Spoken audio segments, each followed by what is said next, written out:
What is going on, everybody? Thank you for tuning in to the Last Flight Show, powered by Last Flight Calls.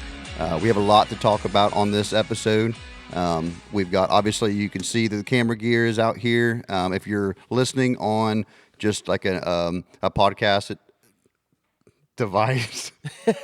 If you're listening to this, I recommend going to YouTube, especially for this one, because we got this on video. So we got all of our cameras out. We got 4 camera bodies out and 7 lenses laying here. So kind of get to see what we're doing, what we're using, and how it looks and all that. Yeah, so if you're listening on Spotify or something like that, and you want to know and see what's going on here, check out the YouTube. And then this is going to be, the videos always get posted to the YouTube, so you can check that out, and then you can actually see Matt and I handling these cameras. So another thing too is in every episode, and you're going to have to watch, but I'm going to hide an Easter egg teasing something. New product, a new something that we've got going on. So if you're not watching, you're not going to see the Easter egg. So this one's pretty obvious, obviously, I think.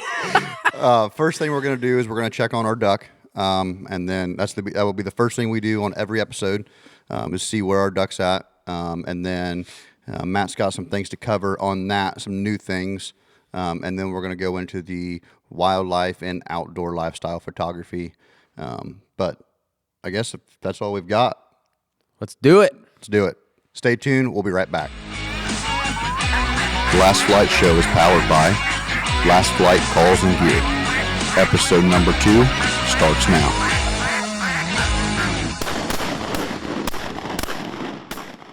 All right, welcome back, everybody. Like I said in the intro, the first thing that we're going to do is check on our duck. Like I said, Matt has some things that he's going to cover with the duck, some new things. So, Matt, you want to go ahead and take over and explain what's going on with the duck? Yeah, let's see where he's at. First off, so this is through 50ducks.com. I got a discount code, too. I got to look it up here. But anyways, man, I got to look this up for you guys. Anyways. So where's the duck right now? He's down at Mexico City. But he's down at Mexico City. We've been tracking him for 22 days now. And there's been 630 updates, which I think is really cool. That's a lot of updates in 22 days. It is. So last update was 6 hours ago, and he's still down there hanging out. In 22 days, he's only traveled 81 miles, which I don't feel like is hardly anything at all. And if you look at him, on the map here on the app, it's just he's just in one spot. So, So it's pretty accurate as far as where he's, his location. Yeah, it's going to be pretty accurate. In fact, they won't let you zoom in very far. This is the most, you can't see it on here, but it's like a 50,000-foot view. I got 80 cities on here. That's how far zoomed out I am, because they don't want you to be able to see exactly right. where he's at, so you can pester him. You know what I mean? Yep. But yeah, I think it's pretty accurate. So you can go back on past data of birds that aren't live tracked, and you can zoom all the way in to see where they were at. And I mean down as far as where it's just the dot on the screen. Yeah. It's all the way zoomed in. But yeah, anyway, Northern Shoveler, Drake, and right now his name is Last Flight Shoveler, and let's just for the next couple weeks here, y'all listen to this. Shoot us messages on Instagram or Facebook or whatever. Get a hold of us, and we're gonna let you guys name this. We're gonna pick the top 3 names you guys come up with, and we're gonna give him a little bit of a better name. One name on here was this one's name's Rowdy, Bright Bill, Sir Dabbles a lot. There's some creative names on here. Sir Dabbles a lot. So we can get this one's name's Sparkles, Journey. So we can get creative with it, but I'll let you guys do that, and we'll pick the top 3, run a poll on Instagram. Yep. And I think that'll be fun. Let you guys name the duck. So I think what we're going to do every time we get a new one is let you guys name them. I think it's fun. But I'm going to find this code, and we will plug it in later, because I think it's LFC 10 or 20. I forget I forget what it is. Yeah. What we'll do is at the end of the podcast, then we'll announce that, and that way we can Found verify. it. Oh, you did find it? Okay, Yeah. cool. So I'm just going back through text. LFC 10 will get you, I believe it's 10% off, I guess. Yeah, 10% off of the subscription to 50ducks.com, so you can go look at these ducks and follow along. I mean, I think it's pretty fun. Track them and follow them. Very interactive website, so I think it's a pretty cool deal. But For sure. that's that on the Last Flight Shoveler. Okay, so since we're done with the duck, we've got their updates and all that information. Like I said, we'll add the discount code to the end of the podcast as well, just as a reminder, refresher. We'll put it down in the description too. Yeah, for sure. And then, so now let's get into what is probably going to be one of the most in-depth, detailed podcasts. And it's definitely one that even already, we've posted one episode and we've already had requests for this style of episode.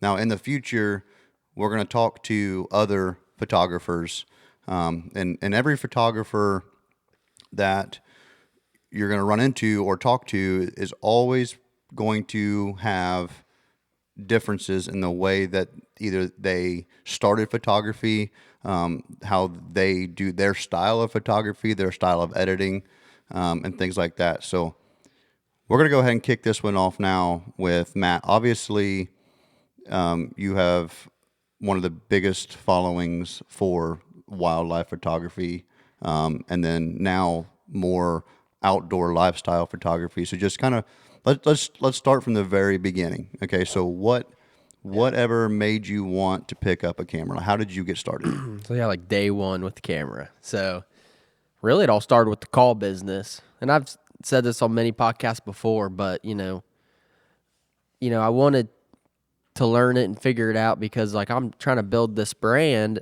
and I get on Instagram with all these other cool brands and they just got cool photos, cool video, like just really cool stuff to look at, compelling stuff to look at that grabs you and pulls you in. And I wanted a more polished look for the company and everything on everything we're putting out and doing.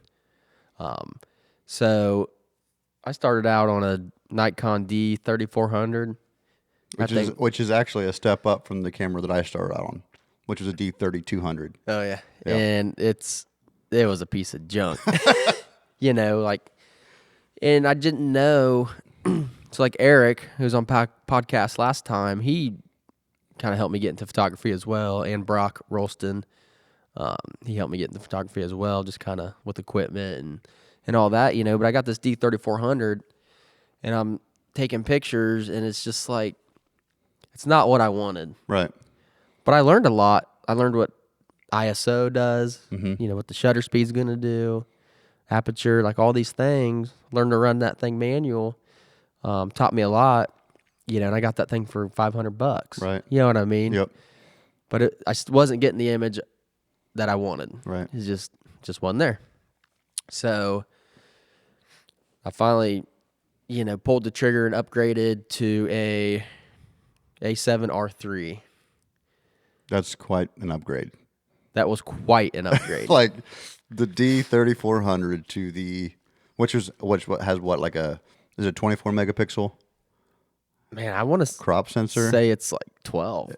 Is it? Oh yeah, and only like 8 autofocus points. Like it's terrible. Yeah, like it's terrible. It's terrible for like someone that wants to achieve these specific images. But now, it may not be a bad option for somebody just getting into photography.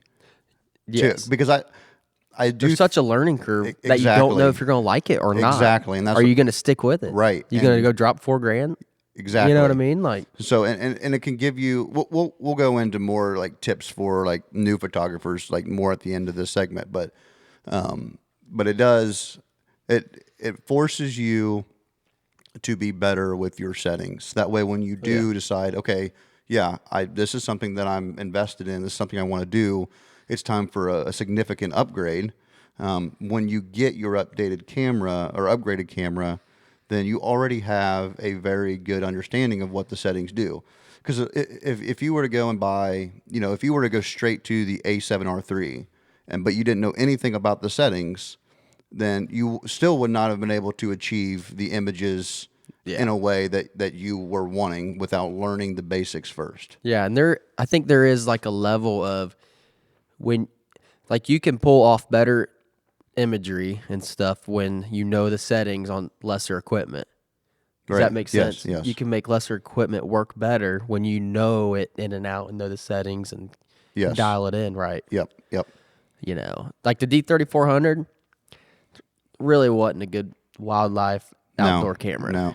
Unless it's a sunny day, whatever. If you need light, you're in trouble.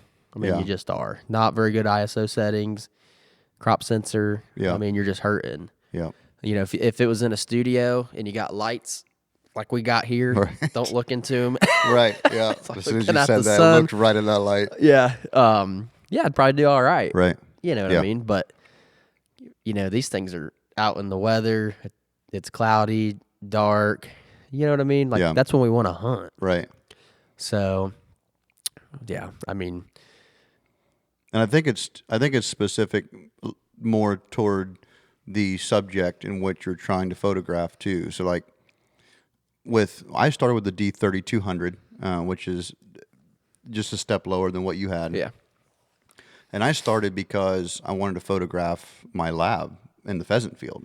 And I was starting with a cell phone, and I'm just like, I can't get close enough. It's not. So I did. I spent. I think I paid like $250 for mine. And it came with. I had the D3200. This is off Marketplace. The D3200, and then I had that kit lens, the 18 to 55. Yeah. And then the 75 to 300. Yeah. And I started shooting with it, and in my mind, I'm like, these are sweet. Like, I'm really happy with these. And then, but now looking But you're used to your phone. Exactly. And it's like, yeah. Wow, this is 3 times better than my phone. Exactly. And now looking back, comparing my images now to my images then, every once in a while, like Facebook memories will pop up. Painful, and it's a picture, and I'm like, that is terrible. Like, that's disgusting. Like, I can't even see. Like, everything's so dark. Yeah.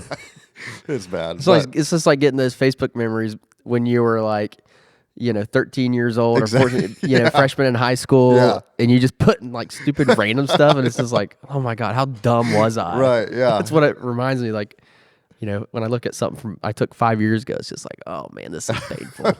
How did I ever think this was good? Do you ever try to take pictures that you've taken before and posted and then try to re-edit them, like to see the difference? The problem is like, obviously, I haven't done that, but I've taken what's in Lightroom still, because I've got 23,000 images in my Lightroom. Yeah. And, with some all the way back 3-4 years ago that I'll go back in and try to mess with, because just learn so much on the editing side as well. Right. I've tried to take pictures that I've posted like on Facebook and stuff and tried to re-edit them. And it's just like when you post things to Instagram is not as bad as Facebook. But when you post things to Facebook, like the image that you're seeing is not the quality of the image itself. Like like Facebook degrades the quality quite a bit. And especially when you're trying to go back to that time when the cameras, they didn't have the best image quality.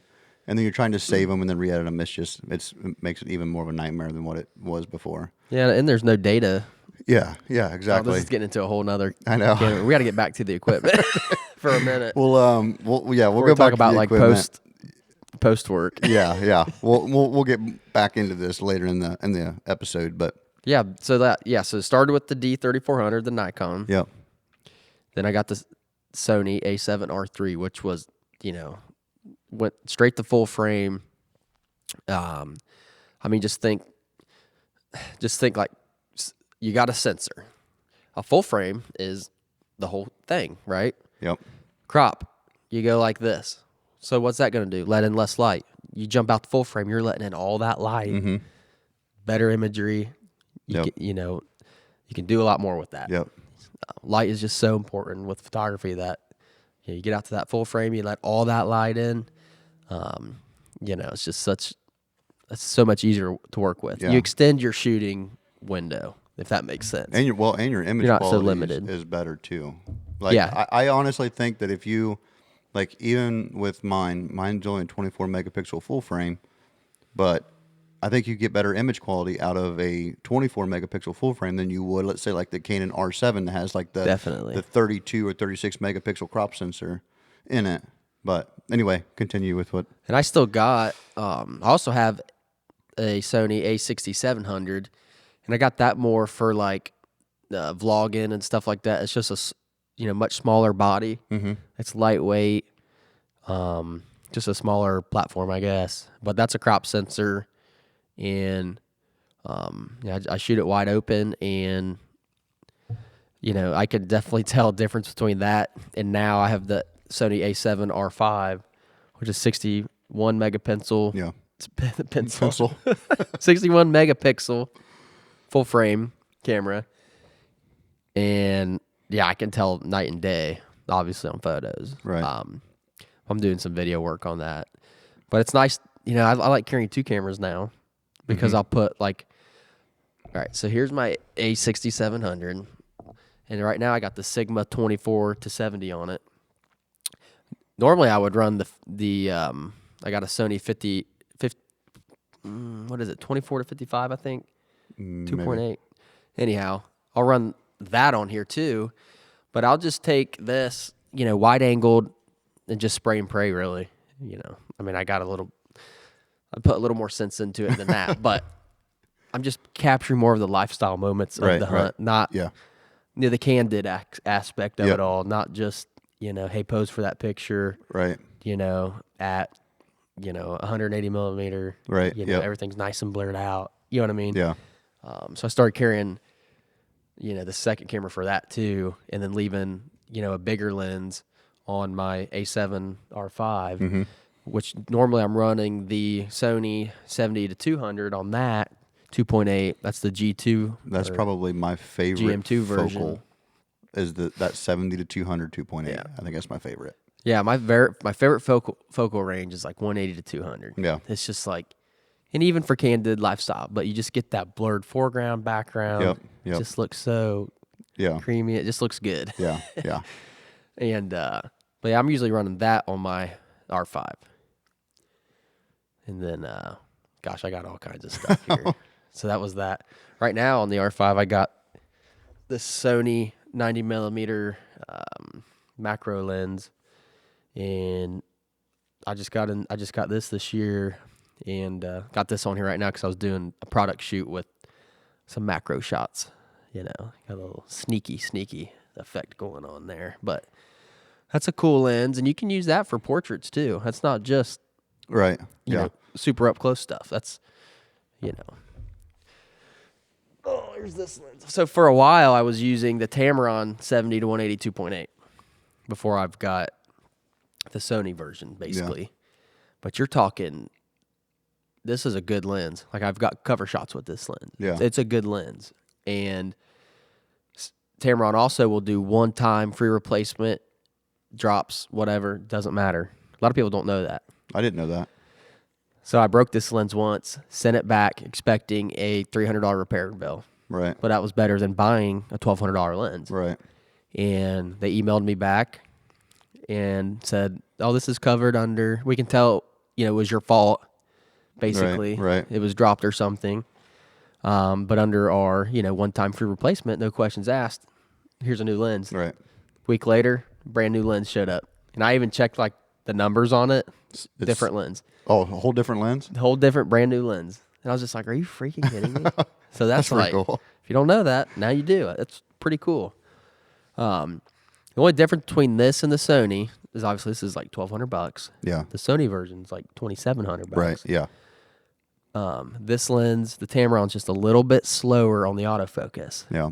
So if you got dog running right at you, you really got to get honed back in on the autofocus or manual, whatever you want to do to try to speed that up. You got to work for it a little bit more than the Sony version. Yeah. But as far as sharpness and clarity, like I said, it got cover shots with this. Yeah. So it does just fine.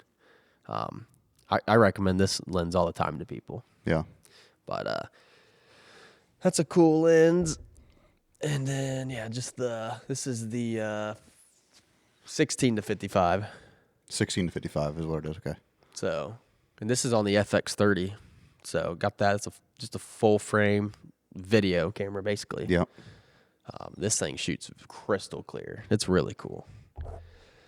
My wildlife lens. As you guys can tell, Matt's kind of a Sony fanboy. Yeah. And I'll tell you why. I mean, I've got reasons, and this right here is one of them. Yeah. Until this year, I think Canon just released one similar to this year. But until then, I mean, this lens has been out for 8 years, probably. Mm-hmm. So we had 8-year gap, 8-year window where if you wanted a native lens that get out to 600 millimeter without spending $13,000, Yeah. this was it. Yeah. This is $2,000. Yeah. So this is the 200 to 600 Sony lens, and this is my main, wildlife duck portrait type lens. Let's see what else I got here, and I've also wielded that in the layout blind too, hun, which is that's a lot. That was yeah. And then this is the Sony 70 to 200 2.8 G2 GM2. Really good lens, obviously. But yeah,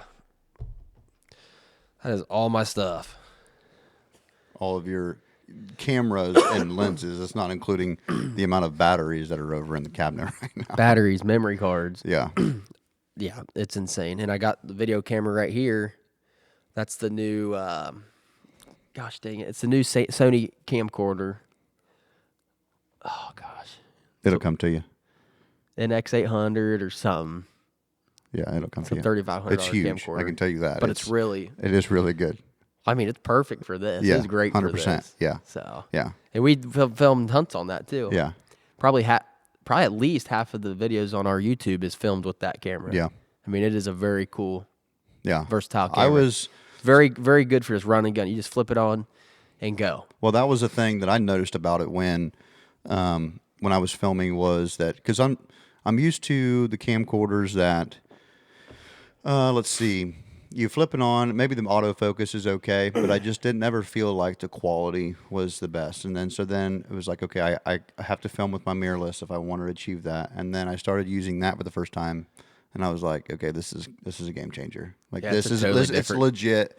Turn it on, point and shoot, and you're gonna get really good quality out of it. Yeah. Yeah. And that was kind of my goal because, like, on YouTube, people just want something to watch. It doesn't need to be a polished cinematic Yes, film. yeah. Like, they go to the movie for that. Yeah. You know what I mean? You go to the movies for that. Or, whatever. They want to get on YouTube and see real life stuff, Yep. not cinematic. And some of that has its place. But if you get on there, what has the views? Just people being people. Right. Yep. You know what I mean? And so that's why it wasn't a big deal to me to try to, like, figure out all these settings. Yep. Because I tried doing all that, and it's a lot of work. Yeah. It really takes from the hunt. Yep. Like, you just got to be dedicated. This is what you're going to do. You're going to, you know what I mean? But with that camcorder, you just flip it on. I run it full auto, and I just go. I don't even care. I just want to capture the moment. Yep. Without, having all the headache of the work, and it still captures a phenomenal image, which you've seen on our Yes. videos. Like, Yep. So that's kind of the idea with the camcorder. And it's got a variable ND built in that's auto. Mm-hmm. And yeah. So I like that one. I feel like maybe I should have went first with the whole camera thing because Jake's turn. So okay, so I started with the Nikon D3200. And then from there, Matt talked me into buying a Sony A6400. And I did like the camera, but for whatever, like the last 2 or 3 years, I have jumped so much with the camera. Like I went from, and I think for me, it was because I didn't know what I wanted until I tried everything. Yeah. And so I went from that Nikon to the Sony, and then I went to Canon, and then I went back to the Nikon. And like then, a Lumix I know. or something? Or a Panasonic? Well, I bought a Panasonic for filming purposes because at that point I wanted to get more into video production. Yeah. And so I bought the Lumix G9 which has a 20 megapixel sensor in it. I mean, it's decent for photos. The problem is at that point you're working with micro four thirds. And so then now you're taking your crop sensor issues and you're significantly making them worse. Compounding. Yeah. Problems. So for video, it's like the in-body stabilization stuff was great. The dual card slots, all that was everything. The problem was the micro four thirds. And with that, lens selection for like telephoto lenses and things like that for like wildlife. Get pretty slim on that. Yeah.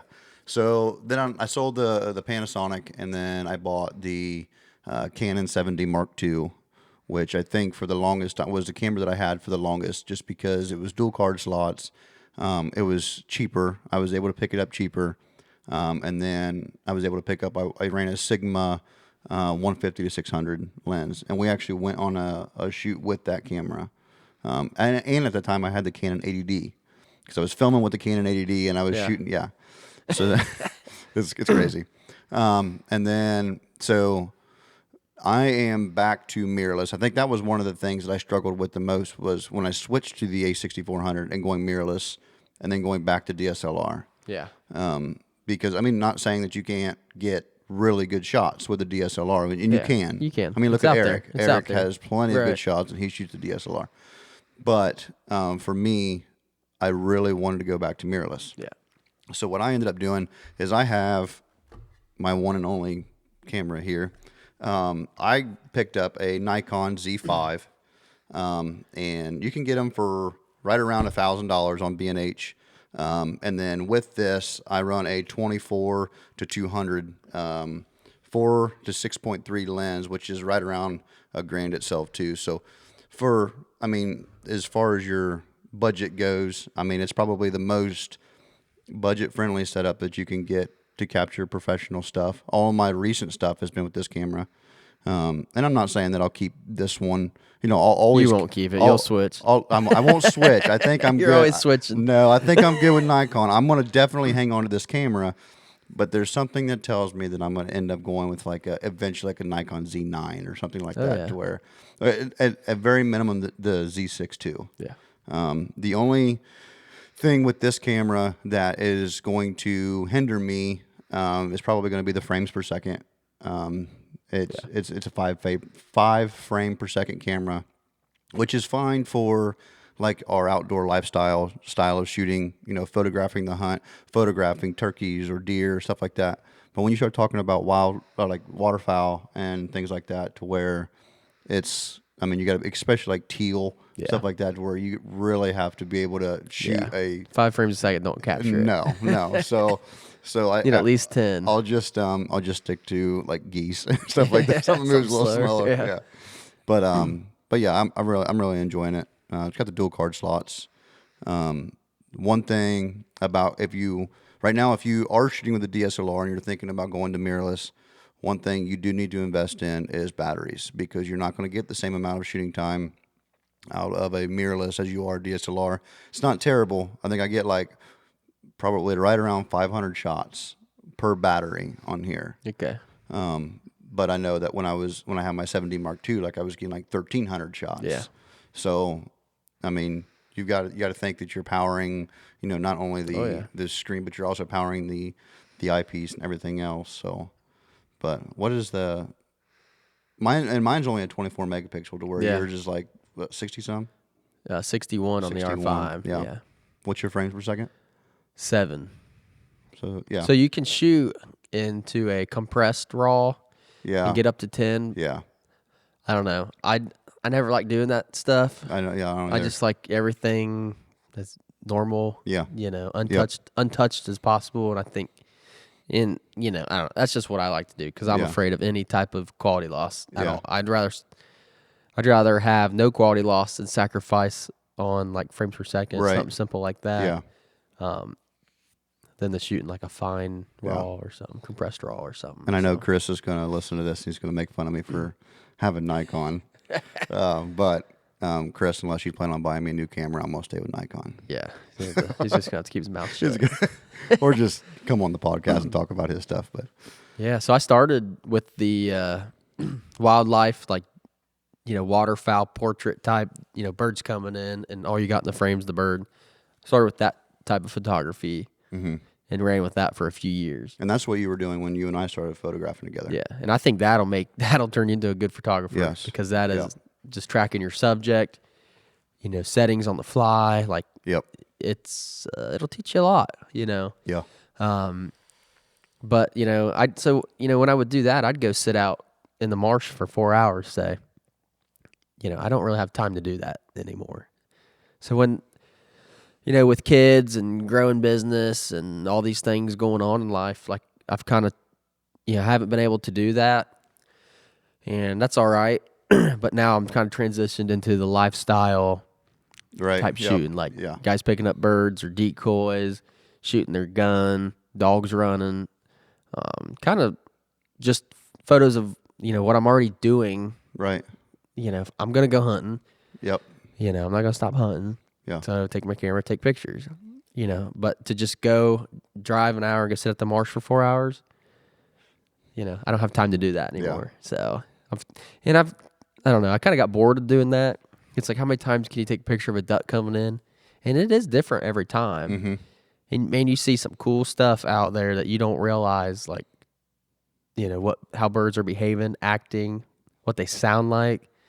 And so I've learned a lot on that too. Benefited you as a hunter. Yep, because I'll take my calls out in the marsh. And I want these birds to come in, so I'll call at them. So you just get more airtime. Practicing essentially hunting in a way as well. Yep. And I've learned so much sitting in the marsh, just more than photos even. Yeah. So and then we'll talk more about the business side of things in a little bit. But right now, okay, so let's go into the magazine shots, right? Yeah. So you talked earlier that you have cover photos with the Tamron, right? So, so your first magazine shot, how did that I mean, was it talked before? Like, did you know it was coming, or was it just like an out of nowhere like message to you, a phone call to you? How did that all go down? I'm trying to remember what it even was. Do you remember what it was? No, I don't either. I don't. Here, let me see if I can. I don't know what it was. So we'll start at like the top of my list of like cool ones, I guess. With like Gun Dog magazine, Delta Waterfowl, Boykin Spaniel Society magazine, Wild Ohio, and also got covers on. In the same year, I got the fishing and hunting regulations cover I in remember Ohio. That. Yep. Those might have been it. I don't know. Those were pretty cool. All the state stuff, so like all the Ohio stuff's all like volunteer work, so you don't get paid on any of that. But it's still cool to see your image on there. I want to say your first picture, wasn't it Clyde? On the Boykin Spaniel one? No, I mean, I know I've seen that one, but I think that thought that you had another one. Yeah, I don't know. Your first one was probably a call, like in a magazine ad, but that was probably something that you. Well, I got to pay to put that in there. Yeah, pay to put that one in there, but. As far as covers, I mean. There was. I think that's it on covers. How many covers do you have? 4, 5, 6. Okay. I don't know. Well, if you wouldn't post so many pictures on here, I gotta find it. And I got 2 more in the pipeline right now. I got another Gun Dog cover coming this winter. That's gonna be a cool one. And then I've got Christian Waterfowler Association cover. That should be dropping soon, I think. But I don't know. But a lot of these covers, magazines wanting your images, they've contacted me to get those and start that relationship. And kind of like Ducks Unlimited, no cover shots there, but I've had plenty in there published. Yep. And that started because I won their photo contest on the retriever side of things. Okay. I won that, and that got me on their once list email where they shoot out every month or 2 months whenever they got a magazine coming up of what images they need and want. And that got me on that. That started that relationship. I'm trying to think about Delta. I think they just messaged me and wanted that image, and they used it. And then Gun Dog. Kind of had a relationship with Wildfowl magazine and the Sportsman Group over there, which owns Wildfowl and Gundog and a bunch of other ones too. But I've been advertising with Wildfowl every year with the calls, and just kind of got into their network of people and relationships with the editors and things like that. So that's got me 2 gun dogs now. One now and then one's coming up, and then got the Delta one or the. I haven't had anything in Wildfowl, but yeah. Yeah, it looks like you got. Well, there's 3 of them pinned to the top of your Instagram right now. Yeah. The Society, and then Delta Waterfowl, and then Gundog. Yeah. But what was that ding? Did you hear that? I got an email. Oh, okay. I was like, oh no, something's about to power down. No, I got an email. Which one's your favorite? Probably Gundog. Yeah, That's a really cool shot, man. I wish I had to maybe put it on the screen or something. I will. Yeah, we'll put it on the screen. It's a cool shot. Yeah. Probably that. The 2 Gundog ones are really cool. Then the Delta one's pretty cool. Yeah. The Wild Ohio one's pretty cool. It's a wood duck swimming just head on at you. That's a pretty cool one. Yeah, those are probably my top ones for sure. So Yeah. Definitely some good images. So okay, so let's go into it's no secret that you are a professional behind the camera. Did you have a moment where it was like, man, I made it, like I'm a professional. Like I can actually Not call really. myself a professional. And I think that's kind of a gray area with all photographers. It's like, okay, so when do you know, or when can you consider yourself a professional? Is it when you hit magazines, when you get a cover for a magazine, when you're consistently getting paid for your images? Is it if you get paid here and there? Are you a professional? Like, what do you have an opinion on? Like, what you think it is? I would say it's based on your following more than anything. Yeah. I know a lot of good guys. If I didn't have these relationships, I'm still taking good images. Right. Yep. You know what I mean? Yeah. So, I think it's just about what people like. Right. So if you got I think if you can build a following because your images are so good, Yeah. I think that, I don't know, it's such like your gray area. And as a photographer, you never feel good enough. Like you're Right. always changing, trying to improve Yeah. something, or I get bored of looking at the same style, same colors. You know what I mean? Yeah. Yeah. So I'm always just editing like crazy. Just that's a whole nother thing is, you take a good picture, but the other half you got to get it on the computer, Yeah. make it look good. And I'm not If not saying all these crazy Photoshop things, but just Right. in Lightroom, you just brighten Yes. Yeah. a few things, maybe some texturing, things like that. Nothing Yeah. crazy, but you got to do it. Right. Everyone, you know what I mean? And That's then, part like, of it.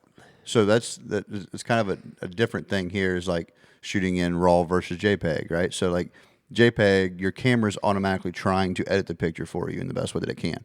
Towards RAW, like there's so many times where you pull an image into Lightroom, that's a RAW image, it's underexposed. Yeah. Because let's say you're hunting in the snow, stuff like that, to where you have to expose for the snow. Yeah, Right. it's so bright. If you try to expose for the dog or the duck or whatever that you're photographing, then you're going to have to raise your light, which is just going to blow out your snow all around it. You have a lot of blowout. Yeah. So you have to expose for the brightest portion of the picture, and then in post, that's where you raise the highlights and the shadows and all that kind of stuff for the subject.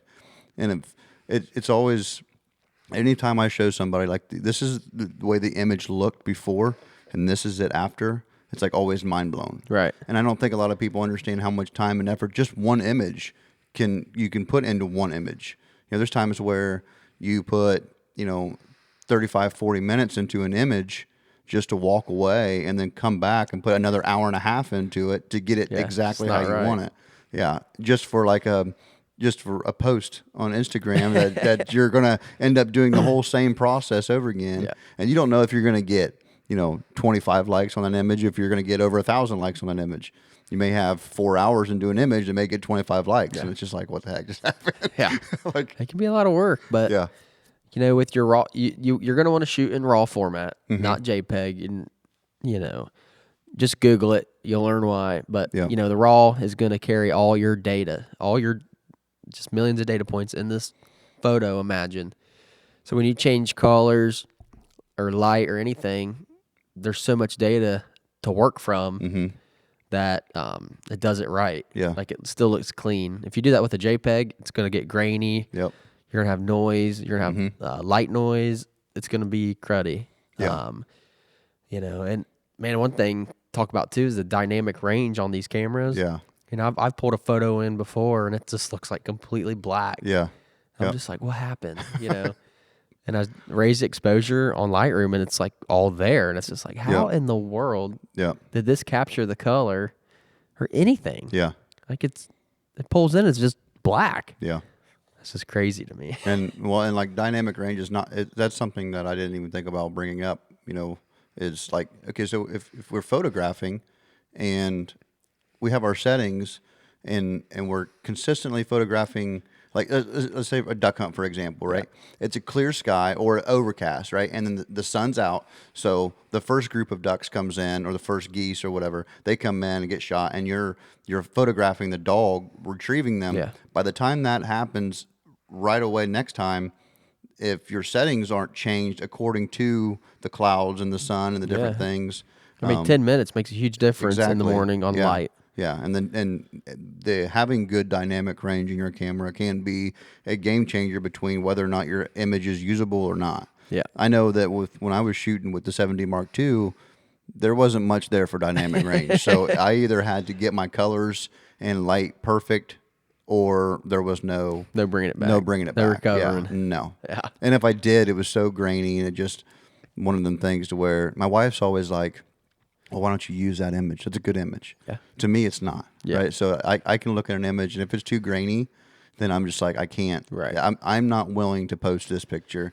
And then she's always making fun of me, like, well, to you it doesn't look good, but to everybody else it does. I mean, to put things in perspective, I've taken, right now I got 23,000 pictures in my Lightroom. Mm-hmm. I've deleted tens of thousands out of there. I mean, I've taken, I don't even know, somewhere probably around 75,000 shots or more, 100,000 shots probably. Mm-hmm. Well, if you look on my Instagram, what do I got? Just over 1,000 posts. Yeah. That's the hit rate I'm looking. That's the hit rate I'm dealing with on what I like, what I'm keeping, the quality I'm keeping. I'm not, I'm not putting something out there that's, 9.5 out of 10. I'm putting 10 out of 10 out. Right. That's my goal. Yeah. So that's just the ratio. 1,000 images, posted to 100,000 taken. Right. And it's just, and especially when you're photographing so much in a hunt, like when I photograph upland hunts, I probably have close to 1,500 images just in that hunt. Yeah. And then I may post, like people may see 10 of them. Right. You know what I mean? Because those are the 10 that I'm willing, that are turned out well and enough for me to enjoy and want to post.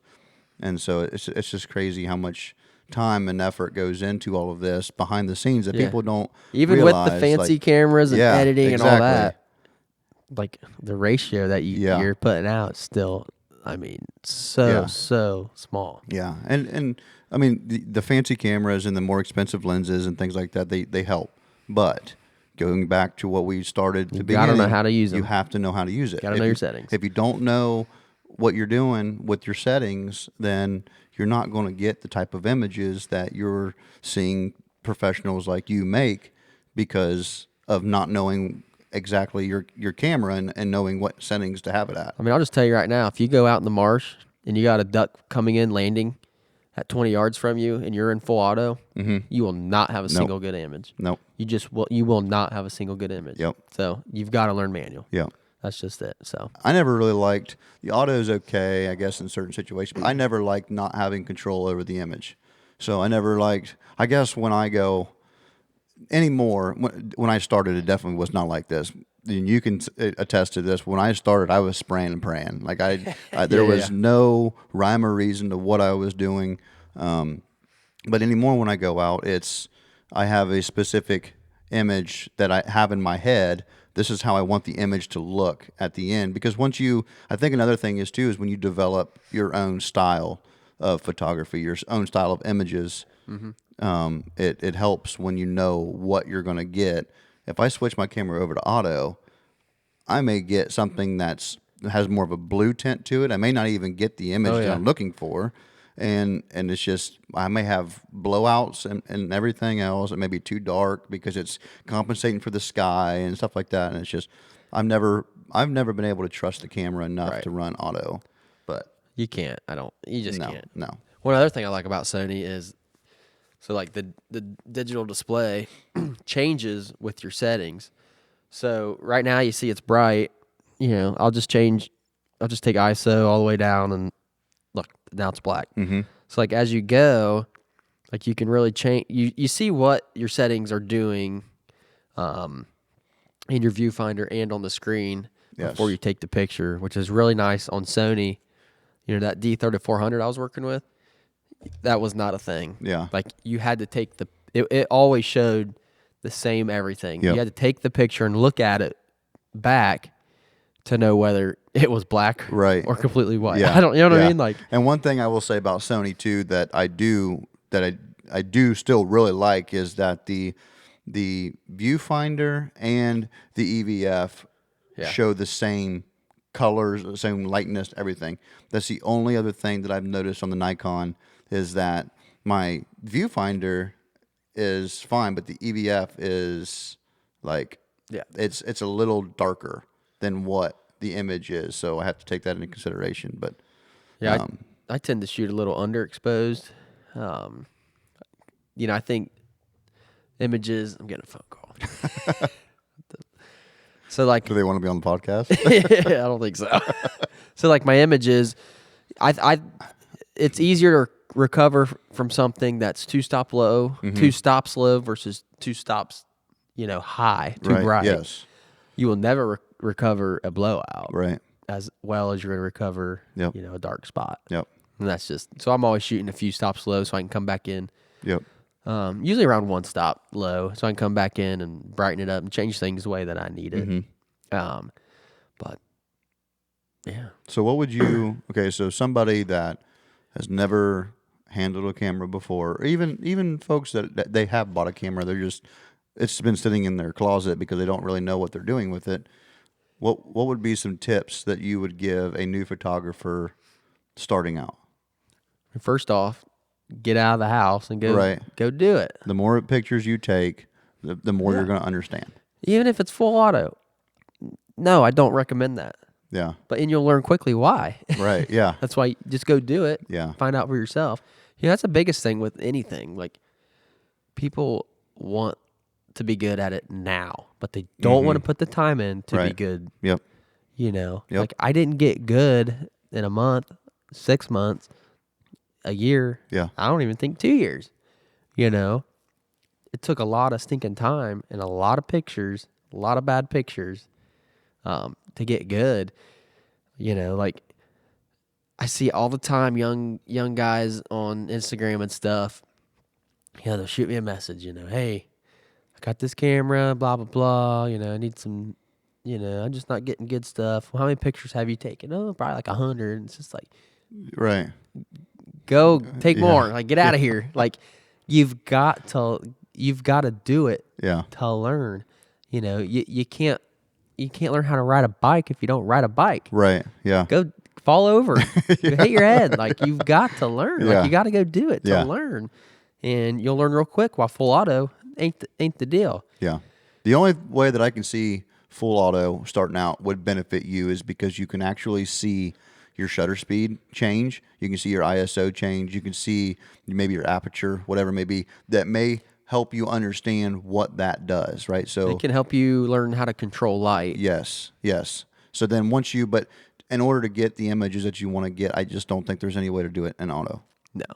So then you switch to manual and you start learning manual and figuring that out. And a good starting place for me is, say, if I'm photographing ducks, ducks in the marsh. If a duck is flying, I want to be at 1600 or 2000 shutter at a minimum. Mm-hmm. You know what I mean? That's where I want to be. And then from there, and I have my aperture as wide open as possible, whatever that is. Yep. And then I'll adjust my ISO from there. And honestly, Excuse me. We haven't even eaten lunch yet. No, I'm hungry. But from there I'll adjust my ISO accordingly. And I really don't like going over 2000 ISO. I just don't.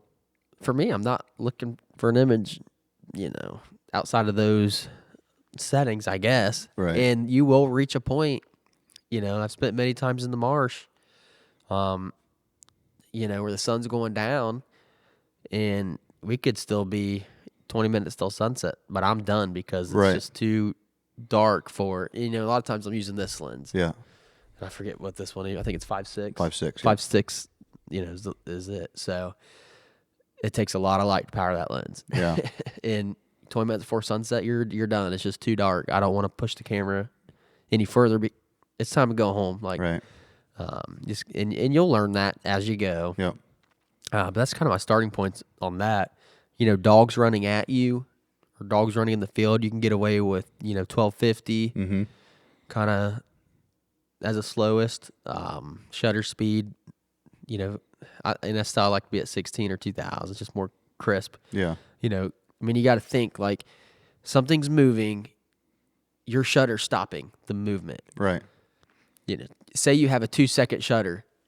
Well, my hand just went across the screen in 2 seconds. Right. So you're going to take a picture of that whole deal right there. Yep. Versus if it's 1/2000th of a second, I mean, you just right there it was. You know what I mean? Right. Yeah. So like if your shutter speed's too slow, you're going to have that movement motion blur in your image. It's not going to look good. Yeah.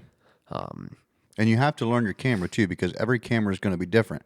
I know that when, I had my 7D Mark II, that my ISO limitations, because it was a crop sensor camera, my ISO limitations were right around 1600. Like I didn't like going over 1600 because at that point, because like you said, my shutter speed is most important. Like I could have backed or dropped my ISO, but I would have had to drop my shutter speed. And then at that point, I'm just photographing a duck that all I'm going to get in focus is maybe his head. Like I'm not going to be able to freeze his wings. A dog, I'm not going to be able to freeze it. So to me, it's just like I'm not willing to go under that 1600 shutter speed. Right. Or I like to stay like 2000 too. But for me, with my crop sensor, my ISO max that I was willing to go was 1600. And it's going to be different. On a full frame, I'm not afraid to go 2000 or a little bit more depending on what I'm doing on the camera. But it's just going to take people to go out. You have to go out and use your camera. That's what everything boils down to. And like Matt said, go out and take pictures. 100 pictures is not enough to learn your camera. Once you get up into the thousands, then you start really understanding what is going on, what this setting does, what this button does. And then once you gain that base knowledge, then you can upgrade. And even when you do upgrade, you're still going to have to adjust yourself and your settings to the camera that you're using now. There may not have been a whole lot of difference between the R3 and the 4 or 5? R5. There may not have been a whole lot of difference, but I'm sure there was some things that the R5 does better than the R3 that it does differently. The huge difference is the autofocus brains of the R5. Yeah. I mean, the R5's, I don't even know how many years newer, 5 or 6 maybe than the R3. Yeah. So you got to think, how fast is technology advancing in 5 years on your cell phone? Yeah. Same thing for cameras. Right. Like it's exactly. rapid. It's rapid changes. Yeah. Let's segue into like, this is still like good for beginners, but then segueing into, social media. Okay. So like another tip for beginners is, for me, I strive to get an image that nobody else has, whether it's what I'm taking a picture of, the subject, which is kind of hard, like a duck's a duck. But right. How do you take it? What's your point of view, perspective? So a good rule of thumb for anything, people, dogs, ducks, is to be eye level or a little below eye level. Yep. And that might require you to lay on the ground. Highly recommend. And, a lot of times I've got my camera and say the table's the water, and I got my readout like this. Here, I'll come over here. And I put my hand on the bottom of my camera so I can feel the water. Yeah. So I know I don't have my camera in the water. Yeah. But I can feel it on my knuckles. and that's as low of a shot as I'm getting. Yeah. Like my fingers are in the water, and then I got the camera. Yeah. Kind of scares you a little bit sometimes, doesn't it? Yeah. And I got one reel where I've got the camera upside down like this, and the water's like just like 1/8 of an inch. Yeah. It's kind of. I remember when we went and photographed Bailey, and that's when I had the Ace 6400, and you were literally out in the water. Yeah. And she jumped at you, and I'm like, "There's no way. Like, there's no way. He's soaked. His camera's soaked. Like, there's no way that I would have been able to do that. I was scared to death. I've been in water up to my shoulders, with my camera and this lens, the big lens. Yeah. And you got to hold it like this the whole time, and like I got water up to here. Yeah. You know what I mean? Yeah. Hey, it's whatever to get the shot. Yeah. But hey, like who's doing that? Who's getting that angle, that perspective? You know what I mean? Yeah. The way you compose your shot is like everything. Yeah. Like be different, and it's so hard to be different because like photography and doing all this stuff is it's all over the place in today's world. That it's so much harder to be different. Yeah. It's pretty easy when you're the first one to be Right. different. Yeah. You know what I mean? Yeah. But like, I think it really says something if you come up, like if you were to start today Yeah. and come up and be the world's best photographer, says a lot because it's so much harder to be different Yes. than everybody else Yeah. when there's so much media and so much imagery out there. Yeah. So, yeah, that's my tip is eye level or below on your subject. Mm-hmm. And then, compose it in a way, that's different than anybody else. Yeah. Whether it's something in your foreground that's blocking half the shot, Yeah. And you got your subject out there, Mm-hmm. Or there's something, dark on the left side of the background, something bright on the right, like the sun. Yeah. You know what I mean? Like, Yeah. Be creative. be creative. Yeah. Be you. And one of the biggest things that I struggled with when I started was when you and I would go out, I wanted my images to look like your images. Yeah. That was the first tip that you ever gave me was be yourself. Yeah. Like develop your own style. Right. And when you develop your own style, then it makes the editing process so much better for two reasons. One is because you already know you know how to achieve the look that you want to achieve. The other portion of it is the way that you're composing your picture to at the very beginning before you even take the image. Yeah. You already know what you want your final image to look like or your style, and so that you can adjust your settings in your camera or get in a position, whether it be low or off to the side, something in the way. Like the one picture I posted of you putting the mojo together. Like I wanted the other decoys to be blurred, but I wanted them to be in the image, making you the subject of the image. It tells more of a story with those others around. It makes a feel of what's actually going on, right? Versus if I were to be standing, from me to you right now, and just took a picture of you holding the mojo. Yeah, with that, you just think setting up a spinner. Exactly. If you take it to where there's other decoys around you, yes. You can say, "Oh, now he's done setting a spread. Now he's putting his spinners out. Yeah, they're getting ready to hunt." Exactly. Versus me I could be in the shop carrying a spin. Right. Exactly. You know what I mean? Yeah. So there's just more story to it when you get all that in there. Yeah. I guess. And then it also goes, and that's more like what we're talking about right now is more like the outdoor lifestyle type of candid hunting, to where like Matt didn't know I was taking pictures, and sometimes that's the most natural pictures that you're going to get, or are pictures that the subject doesn't know you're photographing them. But it also goes toward wildlife too. Like obviously, if you're going out and photographing wildlife, you can't really determine what that animal or bird is going to do. So you can only do so much as far as preparing for that. But as long as you know how you want your image to look, there's things in the background that you can say, okay, the birds are probably going to land here. I want this in the background. I'm going to position myself here. That way when that duck does, or that bird does come in, I get the photograph and I still have the background that I want, rather than just like sitting up somewhere and just taking 1,500 pictures, 2,000 pictures. And then when you go back into post, all of your pictures on your social media are all a bird with a clear sky or a bird with a white sky or something like that. Do something different to, one, set your style, and then two, just make going to your page enjoyable. I mean, let's be honest. Anybody can go outside right now and take a picture of a duck flying over. Yes. And it's blue sky or cloud or whatever. Yep. So why is that? Why do I want to come follow your page? Right.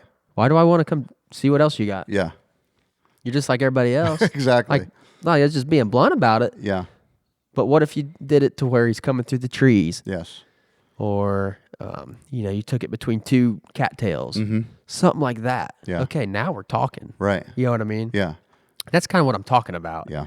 And I kind of went through a phase where I was 2 years heavy on the wildlife only. And then I got into the lifestyle stuff. Mm-hmm. And a lot of my stuff was just, I want to say, like, I was so worried about like non-candid, I guess. Right. Yeah. I want it to look in a certain way. There's a way that you want it to look, right? Yep.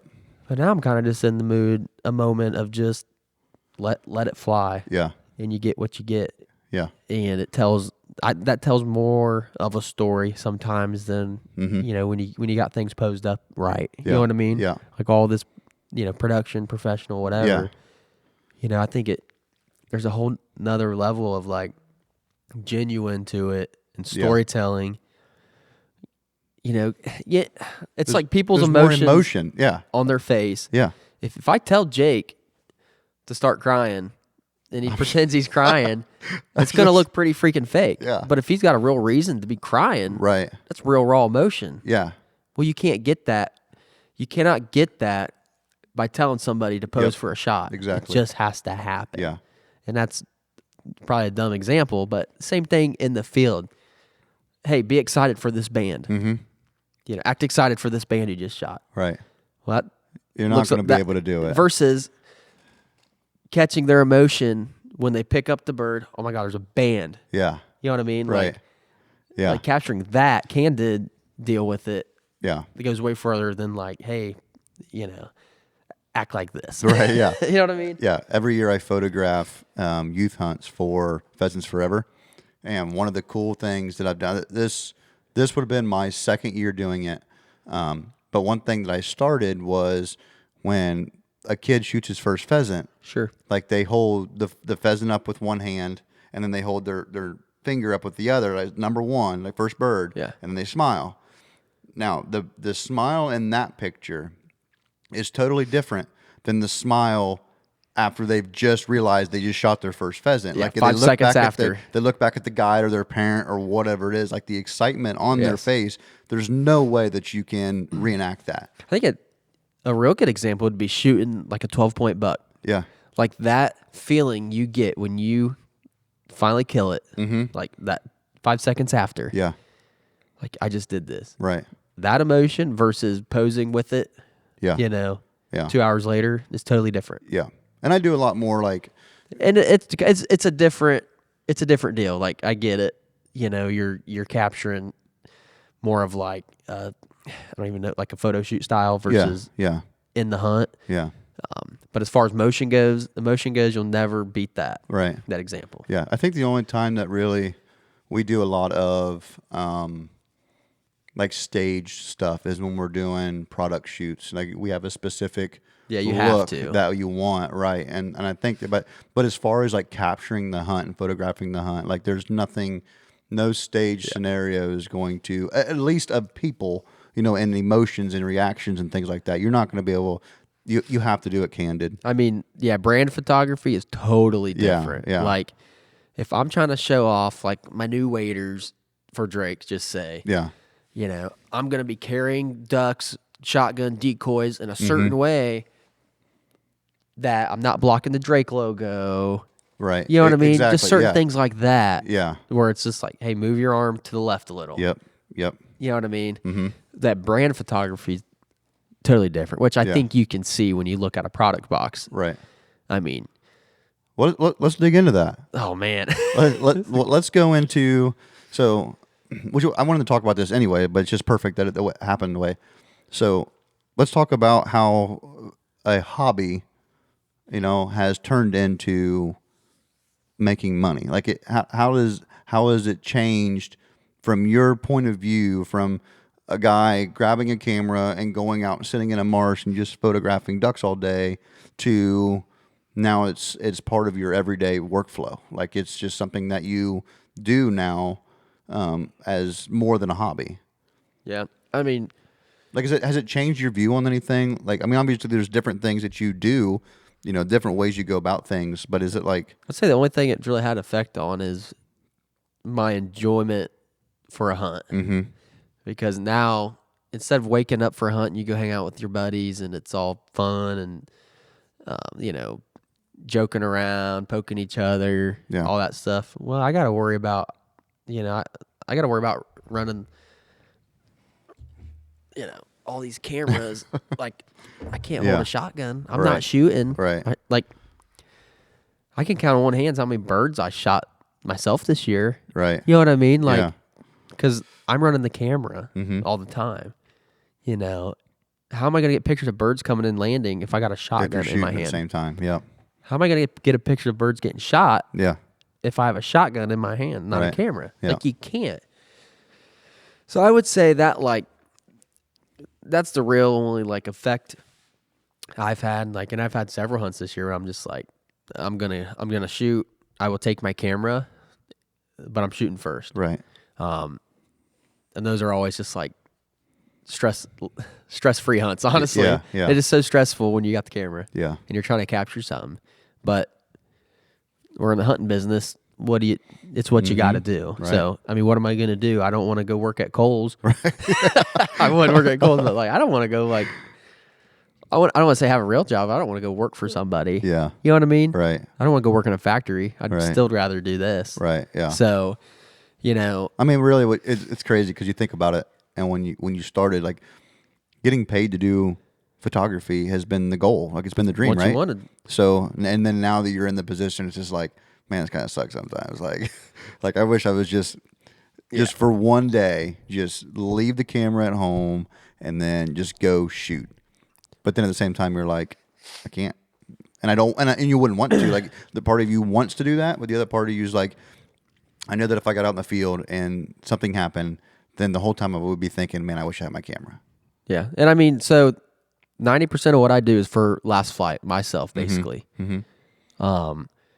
And if I do any type of like product deal, let's just use Apex ammunition. Yeah. Right. We work together to get images for them. They provide me with shotgun shells, and basically, that's something I can use in my hunt. You know what I mean? Yeah. And so it's a lot easier to work that way. Let's use, say Sika gear. Yeah. If they were to ever do anything with me on a paid side, I'm already using it in my hunt. Right. You know what I mean? Sometimes I don't have to really do anything extra. Right. Like, I've had companies before where I just can't use their gear because that's not good. Well, yeah. To where I've had to purposely like go out and like schedule a photo shoot wearing the gear, picking up decoys, like, and that is not worth, to me, it's not worth the money. Right. Yeah. Now, if I didn't have last flight, I'd probably go ahead and do that. Right. But I got enough on my plate with last flight already that, my deal with Apex is like, I get the ammo. Mm-hmm. I don't get paid. I get the ammo. Mm-hmm. But the ammo is the only thing I will do on a product basis because, I need it every year. I need it every year. Yeah. I don't, if I do something with decoys, I don't need new decoys every year. I already got them. Yeah. So what are we doing next year? Right. You're gonna have to pay me. Right. You know what I mean? Like, yeah. There's too much work involved. Yeah. So if I can't just go use it in my hunt, mm-hmm. and it's not a product I already believe in, like, I'm just not gonna do it. Mm-hmm. It's just not worth the money. I think for me, because I've got a lot going on. That's just it. I think you talking about that. I think in an upcoming episode, I think we need to talk about like the industry. Like, I don't want to say too much because I don't want to ruin like an upcoming podcast, but like the difference between getting taken advantage of and actually making money at doing something. Man, I will just say this, man, just quick. Like, why people work for free is beyond me. Like, nobody would go to work for free. Right. So why are you running your camera for free? And that's the corner that I'm rounding right now. Do it It's for just yourself, if anything. Yeah, Do yeah. it to build you and your brand. Yeah. Don't use it to build somebody else's company. Right. While you're not getting paid. Are know. you kidding me? That's insane. All right, let's stop. No more. Oh my gosh, that's just insane to me. No more. We'll just make a whole new episode of it. Then you can just let it all out then. We'll have to get Chris on here and Drayton on here for that one because holy smokes. Yeah. There's probably some stories. I mean, this is very piss me off topic because companies are very selfish. And They will are. use people They are 100%. as much as you allow them. Because Yes. I've had companies that wanted to use me. Yeah. I say, no, this is what it costs. Happily pay me. So because they have the money. They don't care. Okay, But if you do it for free, they ain't going to ask Yes. what you charge. Yes. This is the only thing that I'm going to say on this topic because we are going to have another podcast because Matt's all fired up now. I am fired up now. So this is the one thing that I will say on this topic, okay? And if you staff for a company, let's say you're taking these images and things and you're reaching out to these companies and saying, hey, are you looking for pro staff or field staff? It is pro staff and field staff is not what it used to be. Right now, if you go on, and I'm not saying that if that's what you want, that's great. But if you expect to be able to make money in the future, or if you're trying to get what you deserve out of that, you're never going to get it. The problem is right now you may get a 25% off code, right? So even at that 25%, the company, you're not getting 25% off of cost. You're getting 25% off of retail. So if the company is making 50 to 75% margin, let's just say even 50, and keep it on the low side. If the company is making 50% margin on the product that you are going to represent, and you're getting a 25% discount, they're still making 25% margin off of you. The person that is going to go out and take all these photos and all these pictures for that company, they are getting free advertising from you just so you can say that you're part of a pro staff. Think about it like this. You are paying to build their company. Exactly. You are spending your money to build their company. Exactly. Are you kidding me? And some of these who does that? Think about that. And so I have a lot All of... right, you're going to get me fired up here. We got to... we need to just wait. But I will say that I'll end this portion on this. There's been a lot of people that I know personally that have put their blood, sweat, and tears into something, into a brand, into a company, and that company just dropped them like it was nothing. So think about this. When you go to staff for somebody, right? If you're going to spend all of your time and money, that company's not paying for your camera. They're not paying for your batteries. They're not paying for your time. They're not paying for your SD cards. They're not paying for the time that it takes to edit these pictures, right? No, but you're paying them to You're buy paying them to buy wear their product. Exactly. To send them free Makes pictures 0 cents. so that they can make more money Exactly. some more. Exactly. It makes 0 cents. All right, we got to shut this down. Okay, we'll do a whole nother episode on this. So let's just end this because we got another one coming. Yeah. What's the discount code? Podcast 25. We're gonna do podcast 25. Yep. If you make it to the end, voila, you hear a discount code. That's for last flight calls, in gear. Anything on there other than the shilling Falco? I got some shilling Falco stuff on there. Yeah. Obviously, I'll just say he's going to be on the show. We make 20% on the shilling Falco. If I offer 25%, we lose 5%. Can't do it. Looks So, like he's going to whatever. be on the show next week at the Indie Show. Yep. And check out the new turkey stuff. Oh yeah, we got Check all out kinds of stuff coming. check out Jake's hat. That's the Bottomland Classic. You got the Bottomland on the bill with the classic kind of khaki top with the circle logo, turkey patch. Yep. That will be on our new. Okay. So watch the video for some Easter eggs and You're just gonna stop. yeah. Hey, you gotta make them want it. You about spilled the beans. Yeah. I mean, close. I think they're kind of already like people are starting to see it, like know it's coming. Something's coming. Something is coming. The thunder's coming. It's in going the to be woods huge. this spring 2025. I think in 2 weeks I'll have something to really tease. Yeah. Are we going to have So anything? this is quite. This has been quite the process on Yeah. everything materializing. Like it has been, wow, stressful. I mean, we got a lot of money out on it. Mm-hmm. I hope it's as cool as what I think it is to everybody else. 100%. Which I think it will be. Otherwise, Yeah. I wouldn't do it because, yeah. All right. Yeah. Okay. So before we wrap things up, though, I do want to throw out a quick reminder about the shows that we have coming up. This coming weekend will be in Indy. And then we have a show in Columbus coming up at the end of March. No, mid-March. It's like the the weekend of the 16th. yeah, you're right. You're It's right. Friday, Saturday, Sunday show. Yes. Yeah. Indianapolis is next weekend. Yes. Weekend of like the 22nd, 23rd in there. Yep. That is a Friday, Saturday, Sunday show as well. Yes. So Stop by and see us. for sure. We got tons of gear. We just built a whole new apparel stand. I got a whole new booth basically. Yeah. And we got all the show deals there on everything that we have. Shilling Falco will be with us right beside us on all his stuff. Show deals on that stuff. That's some cool stuff. Yep. And we kind of got like a 30-foot section where it's us and then Shilling. And he's got a sweet display as well. I mean, like a bottomland table. Yeah. He's got a tree coming up out of the booth. Like, it is cool. So It's going to be fun. We're come going to check be us out in Indy. We're going to be doing some podcasts there. Kind of thinking about maybe trying to do some kind of something on live, like a live podcast. That would be cool. Like whether it be to YouTube or Facebook, whatever, something. But I think it would Figure be that cool. out. Yeah. But that camera will, I believe, hook up to your phone. It will. There you go. Yeah. Or and To where we can do a live stream if with nothing that. else, it'll hook up to the laptop and then use you that go. as the live stream. Yeah. But we're definitely going to be there, and we're going to be filming some podcasts, hanging out with some really cool people. Going to have a lot of cool gear there, and having an absolute blast. So make sure that you guys are marking your schedules for those weekends. Come to the booths, stay high, hang out for a little bit, check out some calls, check out some gear. Stay high. Stay high. Oh, you said? I said stay high. Oh, say hi. It's like, if you- wait, what? If you want to stay high, you can stay high. I don't care. But, I don't know why I heard that, but anyways. all right, guys. Thank you for checking. What? You got me all high over here.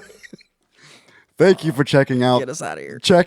this episode. We really appreciate you guys' support. Make sure if you're watching us on YouTube, then you hit the dude. Hit the Hit subscribe. the subscribe button. Like, I mean, it all, Like notifications. Yeah, it all adds up, It which does. helps us all out. 100%. Helps us keep, growing and putting out some cool stuff for you guys. Yeah, to and the more that you entertain guys share this, and the more successful this is all going to be, the cooler and better this show is going to get. So make sure that you guys are doing all of that, hitting the subscribe, liking, notification bell, all that good stuff. So do you have anything else before we wrap it up? I think that's it, guys. I appreciate it. Tune in for the next one. Yep. See you later.